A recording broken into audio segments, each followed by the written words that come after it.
तो नमस्कार साथियों, हमने एक्शन रिसर्च शुरू कर लिया था। ओके, बीएड सेकेंड ईयर का 8 जो पेपर है ना, एक्शन रिसर्च एंड इनोवेशन। इसमें पहला यूनिट है अंडरस्टैंडिंग एक्शन रिसर्च। उसका पहला जो हमने क्वेश्चन कवर किया, importance, characteristics, objective of action research हमने कवर कर लिया। आज हम देखेंगे एक और टॉपिक जो है comparison among pure, applied and action research. Okay, pure, applied and action research मतलब क्या? एक्शन रिसर्च में से, ओके, एक्शन रिसर्च में से एक होता है प्योर, ओके, एक होता है अप्लाइड, एक होता है प्योर, एक होता है अप्लाइड, और एक लिखा है और एक लिखा है action research. Action research, okay, यहाँ पे एक्शन से ना लिखकर मैं लिखता हूँ research. Okay, research will be taking place in 3 format, that is pure, pure research, applied research and action research. Okay, pure research, applied research and action research. Pure को क्या कहा जाता है? प्योर को कहा जाता है बेसिक, बेसिक और फंडामेंटल, और फंडामेंटल रिसर्च। प्योर रिसर्च और बेसिक रिसर्च और फंडामेंटल। अप्लाइड को क्या कहता है? Field research. अप्लाइड को क्या कहा जाता है? Field research. ओके, अप्लाइड को और कहा जाता है field research and action research. Action research है जिसको हम डिटेल में डिस्कस कर रहे हैं। ओके, तो हमको इसमें से कंपैरिजन करना है, सही है। तो आज हम क्या करेंगे, थोड़ा थोड़ा क्या है ये बेसिक और प्योर रिसर्च क्या है उसके बारे में, अप्लाइड रिसर्च क्या होता है उसके बारे में, एक्शन रिसर्च के बारे में थोड़ा सा बात करेंगे और कंपेयर करेंगे। कैसे कंपेयर करेंगे देखिए, पहला जो हमारा होगा कि प्योर रिसर्च, प्योर रिसर्च और अप्लाइड रिसर्च के भीतर क्या सिमिलरिटी है, क्या डिसिमिलरिटी है। अप्लाइड रिसर्च और एक्शन रिसर्च के अंदर कौन सा सिमिलरिटी है, कौन सा डिसिमिलरिटी है। ओके, एक्शन रिसर्च और प्योर और बेसिक फंडामेंटल रिसर्च के अंदर क्या डिफरेंस है, हम कंपेयर करेंगे एक दूसरे से और हमारा ये चीज हो जाएगा। समझ में आया कैसे करना है? ओके, पहले हम पढ़ते हैं प्योर, बेसिक और fundamental research. Okay, copy pen को लिए और नोट बनाइए, क्योंकि नोट ही आपके मैं मिटा दे रहा हूँ, चलेगा, लिख लेना। Okay, research of 3 types, pure research, applied research and action research. Okay, देखिए what is basic, pure and fundamental. Basic मतलब क्या? शुरुआत से ही है ना, जिस रिसर्च के थ्रू हम नया नॉलेज को डिस्कवर करते हैं। ओके, मैं फॉर एग्जांपल मैं आपको बता रहा हूँ, मैं गया कहीं पे, ओके, और मछलियों की मैं स्टडी कर रहा हूँ, उन पे रिसर्च कर रहा हूँ, समझ के चलिए। और मैं गया और बहुत सारी ऐसी स्पेसीज हैं दुनिया में जो कि नोमेनक्लेचर कर ली गई है, लेकिन मैं गया और मैंने फाइंड आउट किया कि एक नई वाइल्ड वैरायटी का एक स्पेसीज जो कि किसी और शहर में नहीं मिलता, वो हमारे यहाँ पे मिलता है, उड़ीसा में एक स्पेसीज मिलता है। ओके, अगर मैंने उसका न्यू अगर मैंने फाइंडिंग किया जो कि आगे पढ़ा जाएगा, दैट्स दी बेसिक और फंडामेंटल और प्योर रिसर्च। ओके, तो फॉर एग्जाम्पल मैंने बताया था, पढ़ते हैं क्या लिखा है मैंने, देखिए इजी है। If the purpose of the research is the generation of new knowledge, generation of new knowledge which has no immediate and planned action, the research is called basic or pure. Okay. For the research for generation of new knowledge, important generation of new knowledge which has no immediate plan action. Okay. जो ऐसा नहीं कि हम पहले से plan करके कर रहे हैं. Okay. It is generation of new knowledge which has no immediate plan action. The research is called basic or pure research. Okay. It is primarily concerned with the formulation of a theory, formulation of a theory और contribution to the existing body of knowledge. Okay, इसका primary goal क्या है कि ये एक नए theory को तैयार करने में और क्या जो एग्जिस्टिंग है उसमें इंप्रूवमेंट, उसमें कुछ ना कुछ कंट्रीब्यूट कर पाए, ये उसका मेन कॉन्सर्न है। किसका? बेसिक और फंडामेंटल रिसर्च में। Its major aim is to obtain and use the empirical data and evidence to formulate extended evaluated theory. इसका मेन एम क्या है कि ये विल एक्सटेंड द एम्पिरिकल जो डाटा एंड जो एविडेंस उसने कलेक्ट किया, जो हम पाएंगे उसमें से वो फॉर्मुलेट करके नए theories, okay, to evaluate, to conjugate the perspective of various peoples in this process. The main aim of the basic research the discovery of basic truth और principle of new knowledge. Okay, ये पहले आप लिख लेना, ये मेरे को अच्छा लगा ये point. The main aim of the basic research the discovery of basic truth और principle and of new knowledge.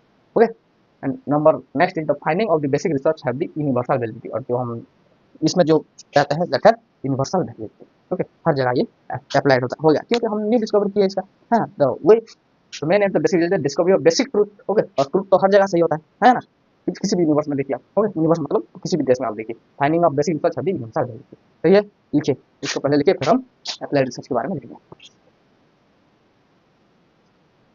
तो फिर देखते हैं व्हाट इज अप्लाइड और फील्ड रिसर्च। ओके, हैंडराइटिंग थोड़ी सी छोटी है तो जरा सा एडजस्ट कर लीजिएगा। ओके, देखिए अप्लाई, अगर हम किसी पे अप्लाई करना मतलब ये जो रिसर्च का जो एनालिसिस होगा वो हमारा डायरेक्ट प्रॉब्लम को सॉल्व होगा, जो प्रैक्टिकल प्रॉब्लम हम फेस कर रहे हैं उन प्रॉब्लम को यह एक सॉल्यूशन निकालेगा। देखिए applied research is directed towards the solution of immediate, specific and practical problem. Okay, applied research directed towards the solution of immediate, specific and practical problem. Okay, it is performed in relation to the actual problem. Okay, actual problem and under the condition in which they are found in the practical. Okay, जो real problem है मैंने बताया था।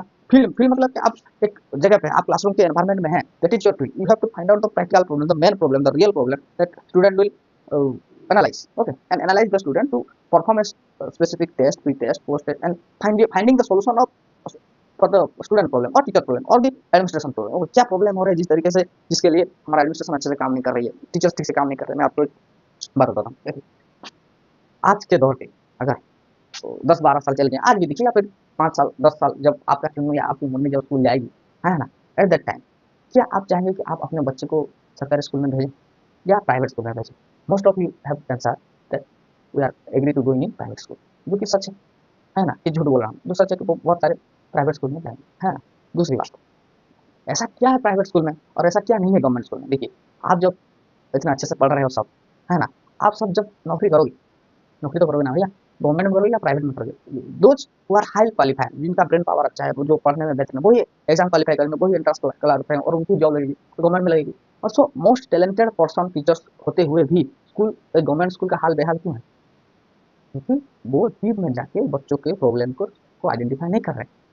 और private school में values, ethics, हर चीज़ को देखा जाता है, इंक्लूडिंग टीचिंग। ओके, एक कम्युनिटी, एक एनवायरमेंट, एक जो भी है, ओके, कोचिंग हो गया, कहीं स्टूडेंट, वो क्या करते हैं, including teaching, everything they should maintain, that's where the performance of that school और कॉलेज और anything will be good. Okay, so हमें इस चीज़ को देखना है भैया। Applied research is called field research because it is concerned primarily with establishing a relationship between theories in the field setting and applying the other sample of the population from which the research object are taken. मैं एक school से कोई data लिया, उनके बच्चों से कुछ उनके प्रॉब्लम, तो ये लगभग एवरेज में हर स्कूल में तो होगा ना, उस एरिया के कुछ ना कुछ स्कूल में तो इस तरीके के माहौल दिखाई जाते हैं जिनमें कि वो अप्लाई किया जा सकता है। सब में नहीं हो सकता मानता हूँ, लेकिन कुछ में तो हो सकता है ना। तो they can get the field setting and applying the other sample of the, और उसको जो उन्होंने सोल्यूशन निकाला है, उस सोल्यूशन को वो किसी और मिला। जैसे मैं आपको बताऊँ कि हमारे जो बुक्स होते हैं, ओके, बुक्स होते हैं, सिर्फ अगर हम ऐसे रिटर्न में रख देंगे तो ये बच्चों में इसमें बोरियत पैदा करती है ना, ये एक प्रॉब्लम है आम बच्चों के लिए। तो कुछ लोगों ने क्या किया, डाटा कलेक्ट किया, बच्चों को ऐसी किताबें दी गई जिसमें जो भी स्टोरी आप कर रहे हैं उसका एक पिक्चर ग्राफ, ओके, एक फोटो, जो कि उस थ्योरी को समझाएगा या फिर उसका गवाह कुछ ना कुछ उस बुक में रहेगा। ओके, इससे क्या हुआ, बच्चों को इंटरेस्ट आया। ये क्या सिर्फ उसी स्कूल के बच्चों में अप्लाई हो सकता है क्या, या जो आस पड़ोस के स्कूल में भी अगर उस चीज़ को हम देंगे तो भी वो तो काम कर लगेगा ना? समझ में आया? तो हमने डाटा किसी और से किया, सोल्यूशन कहीं से निकाला और उसी सोल्यूशन को कहीं और जगह पे अप्लाई किया, अगर वो वहाँ काम कर गए तो आपका रिसर्च सफल है ना। देखिए, it's concerned with primarily establishing relationship and theories in the field setting and applying the other sample of the population from which the research subject are taken. Okay, the applied research also use the scientific method of inquiry. Okay, the applied research also use the scientific method of inquiry. ऐसा नहीं इधर से उधर करके ऐसे कुछ ना कुछ लिख देना, साइंटिफिक मेथड में हम इंक्वायरी करेंगे। इस methodology however are not rigorous at that of basic research. Okay, basic research में आपको एरिचेटी का जोर लगाना पड़ता है ना, क्योंकि आप एक न्यू डिस्कवर कर रहे हैं और कुछ न्यू नॉलेज डिस्कवर करना ये आसान बात है नहीं।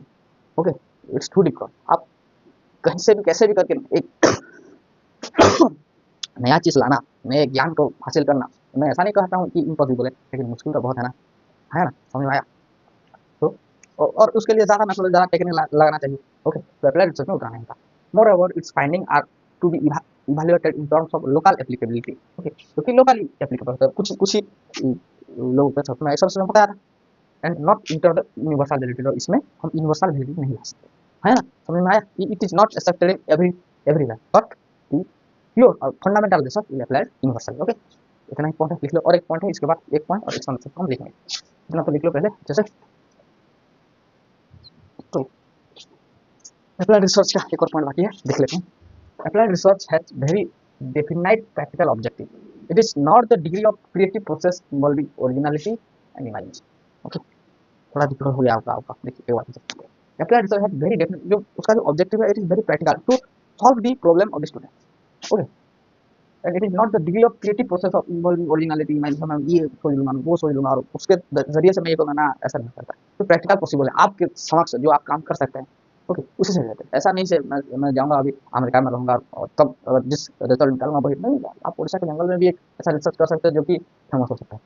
ऐसा नहीं कि सिर्फ अगर कोई पोस्ट डॉक किया तब वही सिर्फ एक कोई फॉर्मूला निकाल, ये इमेजिनेशन अपने दिमाग से हटा दीजिए। अगर आप एमएससी भी कर लिए हैं, ओके, आपके अंदर वो चाहत है, वो जुनून है कि मैं कुछ ना कुछ रिसर्च करके कुछ न्यू थिंग्स निकालूंगा, okay, you will be person. Okay, degree मायने नहीं रखती, ओके, और कहाँ आप हैं वो मायने रखता है, क्योंकि हमारे हिंदुस्तान में भी एक बहुत से ऐसे हीरे हैं, जैसे डॉक्टर अब्दुल कलाम, है ना, उन्होंने कभी पीएचडी अपना कंप्लीट नहीं कर पाए। कोई बोल सकता है कि उनका पीछे से डॉक्टर हटा दो? नहीं, I can say beyond imagination the personality. Okay, चलिए, the process involving originality and imagination. और यह हो गया हमारा अप्लाइड रिसर्च। हमने पढ़ा बेसिक, प्योर और fundamental research and applied research. External research तो मैंने पहले बहुत से आपको पॉइंट दिया, लेकिन इसके लिए सिर्फ एक और पॉइंट अच्छे से जो सम अप कर देंगे, है ना। एक्सटर्नल रिसर्च, एक्सटर्नल रिसर्च तो हम स्कूल में कर रहे हैं, क्या ये प्योर है और बेसिक फंडामेंटल रिसर्च है क्या? आप खुद इमेजिन करिए, प्योर मतलब क्या? जो हम कोई न्यू नॉलेज निकालेंगे, क्या एक्सटर्नल रिसर्च हम ये निकालते हैं? नहीं। So it considered as a applied research. Okay, external research is a type of applied research. External research is a type of applied research. Typically, external research is done in school setting. और external research हम कहाँ करते हैं? School में, school environment में। बच्चों को जो जरूरत है, जो प्रॉब्लम वो फेस कर रहे हैं, उन सारी प्रॉब्लम को देख के, टेस्ट करके, प्री टेस्ट, पोस्ट टेस्ट करके, इवेलुएट करके, आप कुछ सोच के एक नया थिंग्स जो कि उनके प्रॉब्लम को सॉल्व करने में ईजी हो, उसको हम करते हैं। तो it's honour the school pattern. ऐसा नहीं कि मैं वो थ्योरी काट दूंगा, मैं खुद नया रिसर्च कर सकता हूँ। स्कूल बच्चों, स्कूल हम हमें हमारी प्राइमरी जो हमें जॉब मिलेगी टीचर की, हम हमारे बच्चों के ऊपर रिसर्च करेंगे कि उनका इंटरेस्ट कैसे पैदा हो, वो कैसे आगे बढ़े, है ना। देश का विकास कैसे, सही है। वो बोल रहे हैं ना, today student are future of the tomorrow. तो आज के बच्चों के तो पहले सुधार सुधार करें, उनके अंदर तो जितने ज्ञान के बीज दे सके दे दे, है ना। तो school rather than dealing with the theories, okay, ये स्कूल में डील करता है। ऐसा नहीं है कि सुकरात ने क्या कहा था, प्लाटो ने क्या था, क्या कहा था, मेरा फिलोसफी होगा, ऐसा नहीं, है ना। which is done in the school setting. Okay, external research allow practitioner to address those concerns that are closest to them. Okay, practitioner मतलब आप खुद जो आप कर रहे हैं एक्सटर्नल रिसर्च तो बनाएंगे ना। ओके, तो आप खुद का आपका पॉइंट ऑफ व्यू, आपका जो कॉन्सर्न है बच्चों के लिए, उसको आप वहाँ पे दे सकते हैं, है ना। और भी they can exhibit some influence and matching, और जिसके बदौलत कुछ ना कुछ परिवर्तन होगा। ओके, बच्चों की जिंदगी में परिवर्तन होगा, आपकी खुद की जिंदगी में परिवर्तन होगा, स्कूल में परिवर्तन आएगा। ओके, लेकिन ये सिर्फ बैठने से नहीं होगा। अगर आप चाहते हैं कि ये सब हो, ओके, सुनने में तो अच्छा लगा लेकिन करना में थोड़ा डिफिकल्ट है। ओके, हम बच्चों को अच्छे से सिखाएं, खुद भी सीखे, ओके, और आगे बढ़ते चलें। वो कहते हैं ना, कुछ रोज कुछ सीखो, खुद सीखो, कुछ समझो और दूसरों को भी समझाओ, यही काम है टीचर का। सही है, तो आप भी ऐसा करते रहिए। इसको अच्छे से लिख लो, फिर हम कल डिसाइड करेंगे। डिसाइड मतलब कि हम डिफरेंशिएट करेंगे प्योर, अप्लाइड, एक्शन। ओके, इन तीनों को सम अप करके मैं आपको बता दूंगा। ठीक है, ओके, इतना लिख लीजिए। बताऊँ? नहीं, कल करेंगे।